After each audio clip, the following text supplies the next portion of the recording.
This is the story of a young man who mysteriously disappeared from the face of the earth. What led to his disappearance, you may ask? Stay tuned to find out. Welcome to our channel. This is Criminal Activities.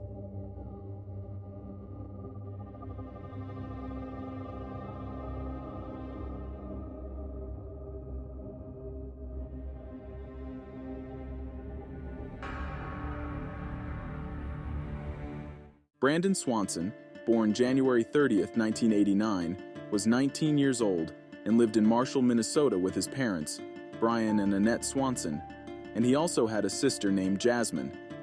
He graduated from Marshall High School in 2007 and then enrolled in Minnesota West Community and Technical College in Canby, studying wind turbines for a year. His college academic year ended on May 13th, 2008. And that evening, he celebrated finishing the year off strong with some friends of his by going to two separate parties. He was said to be drinking alcohol that night, but his friends said it was not enough to make him seem visibly intoxicated. So that night, following his celebration, he hopped in his Chevrolet Lumina and decided to tackle his drive back home for the summer. He had a 30-mile drive back home to Marshall and left around midnight. Just before 2 a.m. the following day, on May 14th, Brandon called his parents on his cell phone to tell them he accidentally drove off the road into a ditch and got stuck. He asked if they could come to where he was located to pick him up. He gave his parents the location where he believed he was at the time. His parents were gladly willing to help Brandon, so they hopped in their pickup truck and drove on out to where he said he was. They remained on the phone with each other the whole way there, despite the spotty service and occasional broken connection. Also, even though he had been drinking earlier that night, his parents were adamant that Brandon sounded perfectly coherent and aware during their phone call. As Brandon's parents got closer to where they thought he was, Brandon turned on his emergency lights on his car to flash on and off to signal to his parents where to find him, but they saw nothing. Minutes went by while the parents were driving around searching for Brandon's car, but Brandon ended up giving up and told them how he was leaving his car to head towards some lights he saw in the distance, believing he was near a small town called Lind that was roughly 7 miles southwest of Marshall.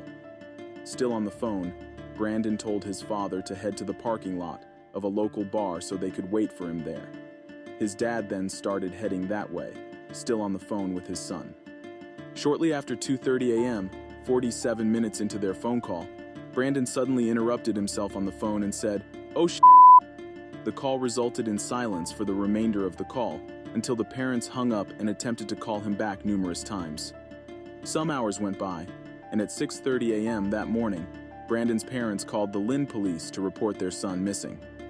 The police supposedly brushed it off, saying that it was not unusual for young men his age to stay out longer at nights, especially during the last days of college classes.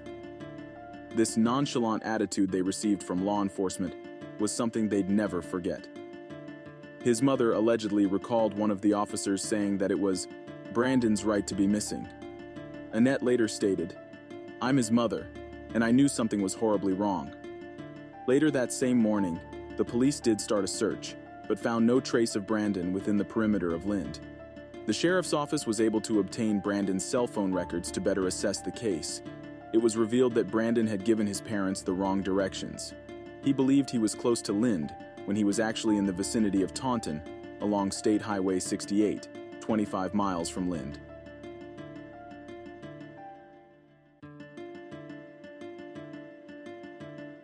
They discovered that his car had gotten hung up on the top of an incline at the edge of the road. Not enough to damage the car, but just enough to keep the wheels from touching the ground.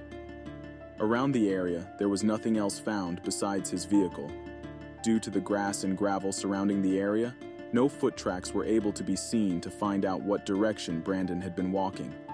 His cell phone call was routed through a tower close to the intersection of County Routes 3 and 10 near Minneota, another town along Highway 68. By May 15th, it was determined that the call came from within 5 miles of the tower. Hundreds of volunteers, trained search dogs, and air surveillance were dispatched to help with the search for Brandon. The Yellow Medicine River and surrounding land was covered. Yet, on their search, his car keys were never found, nor was his cell phone, and on the scene there were no signs of foul play.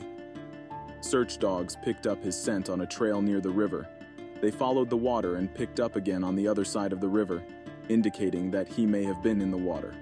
They also picked up the scent of human remains a few times near Mud Creek, north of Porter. However, nothing was ever recovered there pertaining to this case. Dogs also picked up his scent on a nearby piece of farm equipment, but that's about where police had to stop searching. That's because in order to search on private property, they need permission from the landowners, which the owners did not give. In fact, many farmers in the area didn't give the police permission to search their land. It is important to note that due to a childhood eye injury, Brandon was legally blind in his left eye, which left him with depth perception issues. He had to wear glasses due to this condition, but for whatever reason, on the night of his disappearance, he left his glasses in his car. Any true crime follower knows that starting the investigation on a case as soon as possible is crucial. This is what Brandon's parents knew as well, and they wanted to spare other families from having to deal with the nightmare of having the police wait to begin to search for a missing person. They became advocates for what would become known as the Brandon's Law, which requires law enforcement to immediately begin a preliminary investigation when an adult goes missing under dangerous circumstances regardless of their age. The bill was signed on May 7, 2009 by Governor Tim Pawlenty and went into effect on July 1st of the same year. Theories are swarming around why Brandon disappeared. The theory that he may have fallen into the river has been criticized since his cell phone was still working afterwards. If the phone had been submerged in water, all the calls would have gone straight to voicemail. It is possible his phone could have fallen onto the ground as he fell in, but his phone was never found, nor his clothing. Some speculate that Brandon could have been murdered, and his body was taken to a place where he just has never been discovered. Some also say he could have been abducted, while others say it may have been self-harm.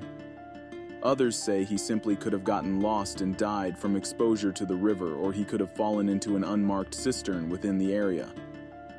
It was just under 40 degrees outside that night, so if he had fallen into a body of water, hypothermia is a possibility.